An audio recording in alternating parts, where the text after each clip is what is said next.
There is a question, is the attitude of Islam to history. And in fact, what we find, the basic attitude is that all history is in fact an Islamic history. That means that all the major figures of history basically are Muslims. From Adam down to our own time.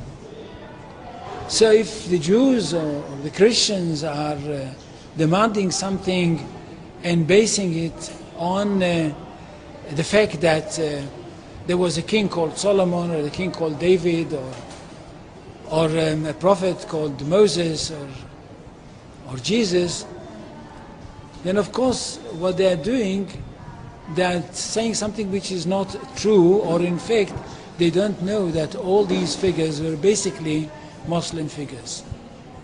They were, in fact, since the creation of the world, there is only one religion, and this is the religion of Islam. So if anybody says, look, there is a place which is connected with Solomon, and that's the place where the Temple of Solomon stood, a true Muslim would tell you, yes, absolutely right, but don't forget that Solomon was a Muslim. And David was a Muslim, and Abraham was a Muslim, and Isaac was a Muslim, and Jesus was a Muslim. And this is what I mean by the Islamization of history. And you can understand that through Islamization of history, you've got Islamization of geography. Anywhere which was connected with these people, or with these prophets, which were all Muslims, becomes a Muslim territory. And therefore, when Islam was not in that area before Muhammad came to it, but it should have been there. In that area, I mean in the Middle East or other parts outside the Middle East, which are now Muslim parts.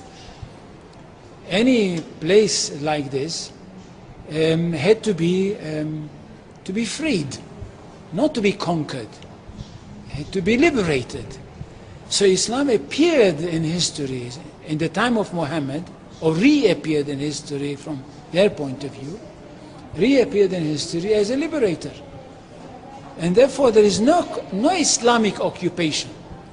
If somebody occupied anything, it would be always somebody else, not the Muslims. So there is no Islamic occupation, there is only Islamic liberation.